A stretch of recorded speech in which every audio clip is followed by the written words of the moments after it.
आज हम लोग एओडी के क्वेश्चन को डिस्कस करेंगे। एओडी क्या होता है उसको थोड़ा जानेंगे, उसमें equation of tangent and normal इसकी चर्चा करेंगे, एंगल बिटवीन द कर्व्स की बात करेंगे और फिर आगे क्वेश्चन सॉल्व करेंगे। Application of derivatives AOD. इसमें derivative as a rate measurer की भी बात होती है। तो derivative as a rate measurer की बात करें तो अगर मैं लिखता हूँ dy बाई डी एक्स, तो this can be written as dy by d t और divided by dx by d t. तो dy by d t differentiation of y with respect to time means rate of change in y with respect to time, that is called speed. तो same हो गया दोनों, rate of change in x, तो ratio of rate of change in y and rate of change in x ऐसा हो, that is ratio of rate of change in y and that of in x। यह हो गया dy by d x, that is derivative as a rate measurer. अब इसमें relative change और relative error की बात हम लोग देखते हैं। तो रिलेटिव चेंज और एरर इन y अगर मैं बोलूं, इसको लिखेंगे डेल्टा y बाई y। यहीं पर अगर लिखते परसेंटेज चेंज और एरर इन y, तो इसे लिखेंगे delta y by y into 100।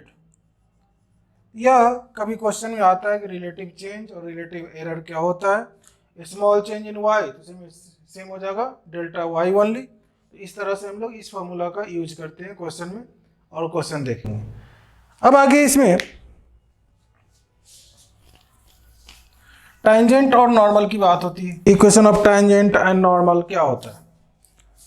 तो अगर कोई कर्व है एट एनी पॉइंट P, कोई लाइन टच करता है,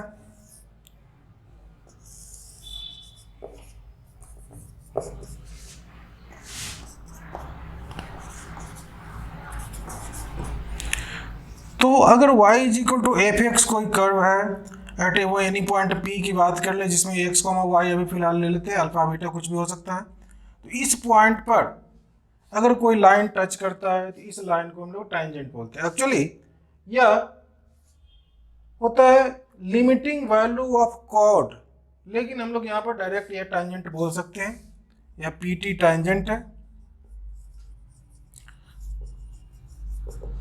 और टैंजेंट है तो टैंजेंट के लाइन के टैंजेंट की इक्वेशन के लिए हम लोग क्या करेंगे, स्लोप की जरूरत होती है। अगर टैंजेंट लाइन है तो स्लोप चाहिए, और slope means dy by d x होता है। dy बाई डी एक्स को हम लोग बोलते हैं slope of the tangent to the curve at the given point.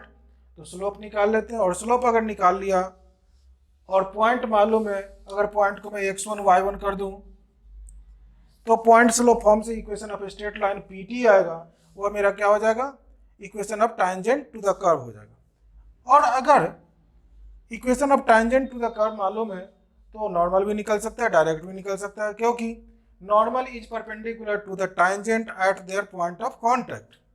तो अगर यहाँ पर P है तो P पर ही P से पास करने वाला कोई लाइन जो परपेंडिकुलर हो टैंजेंट पर, इसे कहा जाता है normal.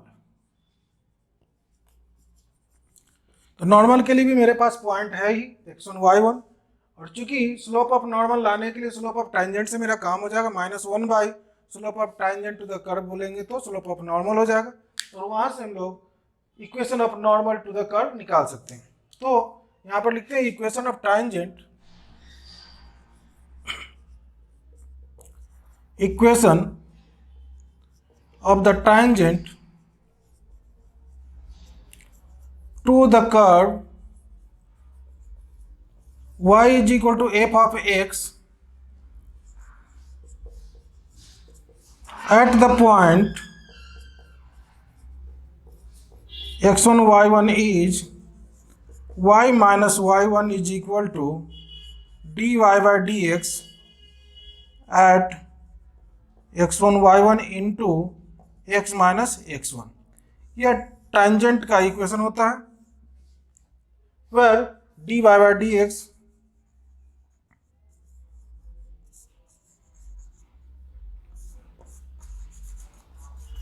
at x1 y1 is equal to slope of the tangent। and normal is perpendicular to the tangent, so slope of the normal is minus 1 by dy by dx or minus dx by dy, because if any two lines are perpendicular to each other, then product of their slopes is equal to minus 1. So m1 into m2 is equal to minus 1, then m2 is equal to minus 1 by m1, or m1 is equal to minus 1 by m2. So equation of normal to the curve y is equal to fx, any curve at the point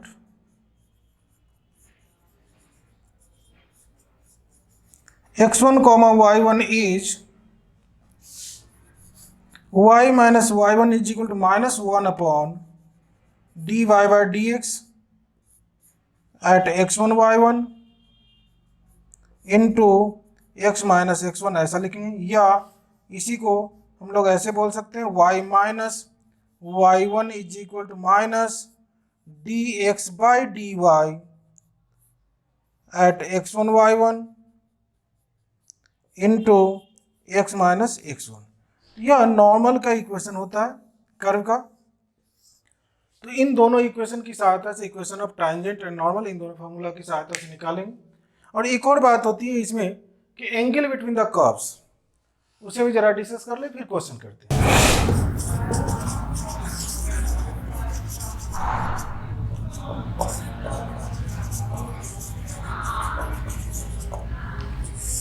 angle between the curves. Angle between any two curves means angle between the tangents at their point of intersection.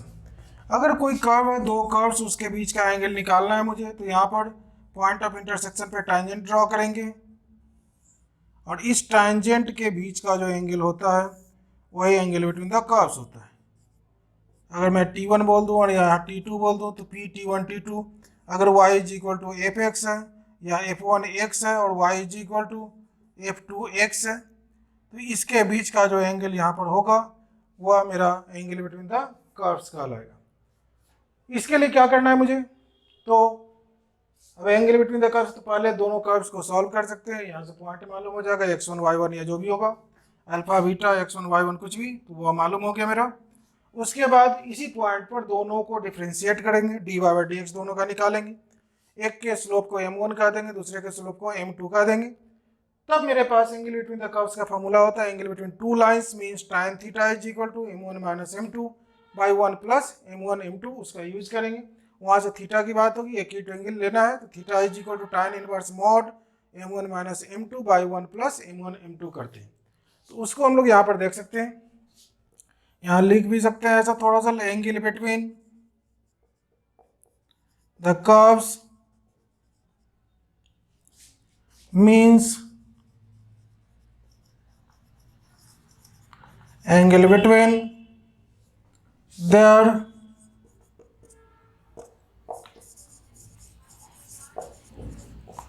tangents at their point of intersection.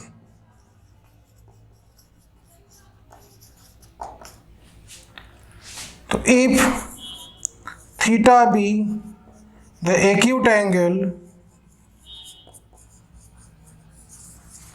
angle between the curves, then tan theta will be mod of m1 minus m2 divided by 1 plus m1 into m2.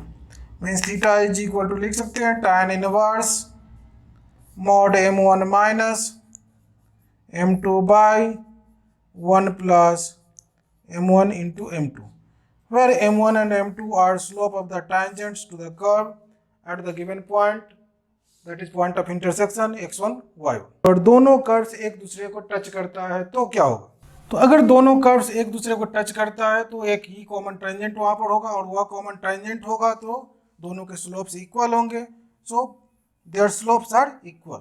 यह condition होता है जिस condition को यहाँ पर लिखा जा सकता है, if both the curves touch each other, then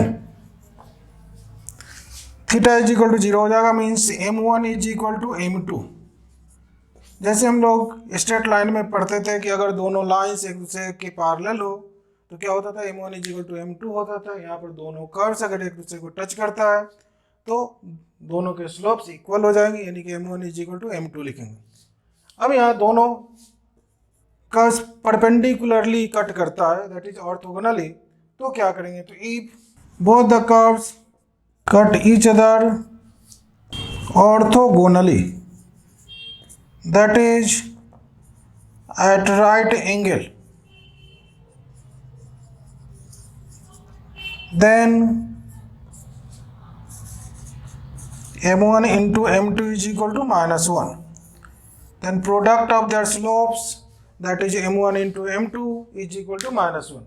यह कंडीशन होता है, दो कंडीशंस होता है कि अगर कर्व एक दूसरे को टच करता है तो स्लोप्स इक्वल होंगे उस पॉइंट ऑफ इंटरसेक्शन या पॉइंट ऑफ कॉन्टैक्ट पर। यहाँ पर टच करने पर पॉइंट ऑफ कॉन्टैक्ट की बात करेंगे। और अगर दोनों कर्व्स एक दूसरे को ऑर्थोगोनली राइट एंगल पे कट करता है तो हम लोग m1 इंटू m2 यानी कि दोनों के स्लोप्स का प्रोडक्ट -1 के इक्वल होगा। इन्हीं सब बातों, इन्हीं सब फार्मूला की सहायता से अभी क्वेश्चन हम लोग डिस्कस करेंगे। और एंगल बिटवीन द कर्व्स हो या इक्वेशन ऑफ टांजेंट या नॉर्मल हो या रेट मेजर की बात हो, ये सब हम लोग अभी क्वेश्चन डिस्कस करने कि find the angle of intersection of the curves y is equal to greatest integer function of mod of sin x plus mod of cos x and x square plus y square is equal to 5। यह एक greatest integer function यहाँ पर दिया गया है और एक circle का इक्वेशन है और दोनों के बीच का एंगल पूछ रहा है कि क्या होगा। तो सबसे पहली बात इसको सिंप्लीफाई कर लेते हैं और दोनों को सॉल्व करने की ज़रूरत होती है, तो यहाँ पर काफ़ी इजी सॉल्यूशन होगा और सिंप्लीफाई करने के बाद बात करते हैं। तो यह ग्रेटेस्ट इंटीजर फंक्शन की बात है, तो यह इंटीजर वैल्यू देगा। अब इंटीजर वैल्यू क्या होगा उसके लिए हम लोग को जानना है कि क्या वैल्यू हो सकता है। तो यहाँ पर mod of sine x plus mod of cos x की बात, इसको हम लोग लिख सकते हैं under root mod of sine x plus mod of cos x whole square, means sine square x plus cos square x plus 2 mod of sine x into mod of cos x. अब यहाँ पर under root 1 plus mod of sine 2x भी कह सकते हैं ऐसे। या अभी इसकी जो यह वैल्यू दे रहा है इसकी मिनिमम वैल्यू क्या हो सकती है यहाँ से पता चल जाएगा, क्योंकि यह मॉड ऑफ साइन 2x है तो ये कम से कम 0 वैल्यू देगा और अगर मैं इसमें 0 डाल दिया तो यह 1 दे देगा, तो इसकी मिनिमम वैल्यू हो गई 1। और इसकी मैक्सिमम वैल्यू क्या होगी, तो mod of sine 2x maximum value क्या देगा 1, तो 1 plus 1 root 2। So mod of sine x plus mod of cos x lies between 1 and root 2। यह बात यहाँ से क्लियर होगी। एक्चुअली मुझे ग्रेटेस्ट इंटीजर फंक्शन की वैल्यू निकालनी, तो therefore y is equal to greatest integer function of mod of sine x plus mod of cos x। अभी 1 और रूट 2 के बीच में कोई भी वैल्यू होगी तो उसकी इंटीजर वैल्यू क्या होगी 1, यह 1 हो गया। अब यह एक इक्वेशन हो गया और एक इक्वेशन अगर इसे कहा जाए 2 नंबर, तो 1 and 2 imply that from 1 and 2 y की वैल्यू अगर मैं वहाँ 1 डाल दूँ तो x square plus 1 is equal to 5, means x is equal to x square is equal to 4, this imply that x is equal to plus minus 2। तो coordinates of point of intersection हो गया। क्या पॉइंट आया, तो अगर मैं एक point बोल दूँ P, तो यहाँ पर है आपका x की वैल्यू है 2 तो y की वैल्यू 1, और Q अगर बोलो दूसरा पॉइंट तो x की वैल्यू -2 y की वैल्यू 1। किसी एक पॉइंट पर हम लोग निकाल सकते हैं एंगल बिटवीन द कर्व्स और आगे की बात करेंगे। तो अब यहाँ पर हम लोग क्या करेंगे, डिफ्रेंशिएट करेंगे किसी एक पॉइंट पर और देखते हैं कि क्या आता है। और एक्चुअली डिफ्रेंशिएट करने की भी ज़रूरत है नहीं, क्योंकि एक का डिफ्रेंशिएशन होगा दूसरा तो 0 ही होगा, तो एक ही के स्लोप से मेरा काम हो सकता है। लेकिन फिर भी अगर डिफ्रेंशिएट करना है तो हम लोग ऐसे कर सकते हैं, dy बाई डी एक्स क्या होगा 0 और 2 इम्प्लाई दैट फ्रॉम 2, तो क्या हो जाएगा यहाँ पर dy बाई डी एक्स करेंगे तो यहाँ पर क्या होगा 2x plus 2y dy by d x is equal to 0।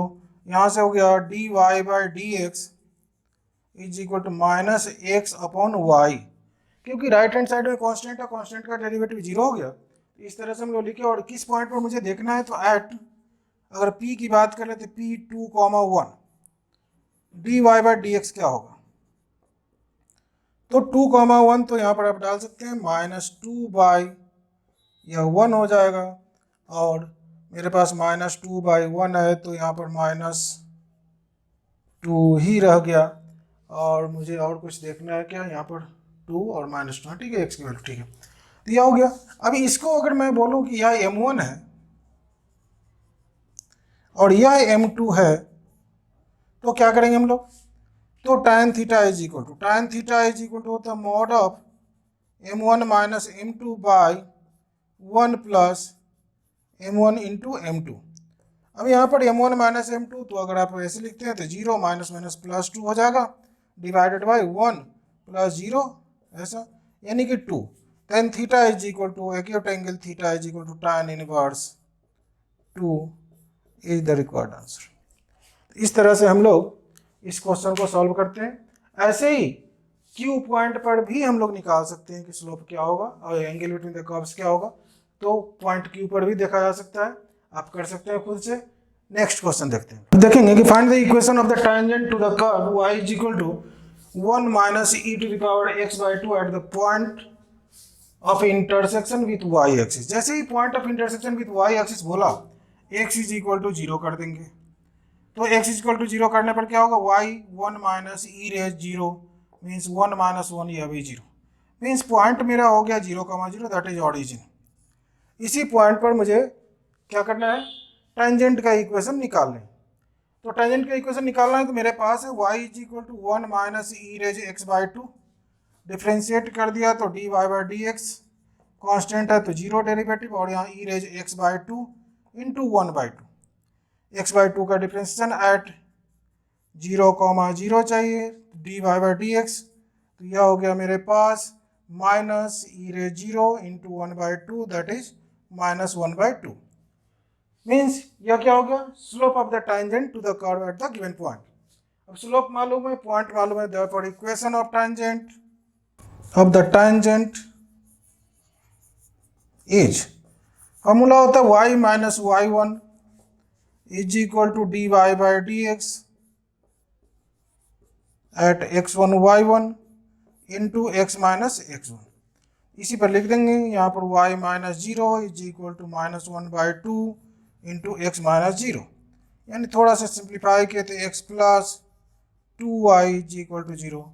यह हो गया टेंजेंट का equation at the given point 0,0। तो चलिए आज के लिए इतना ही रहा, फिर मिलते हैं हम लोग क्लास में। तो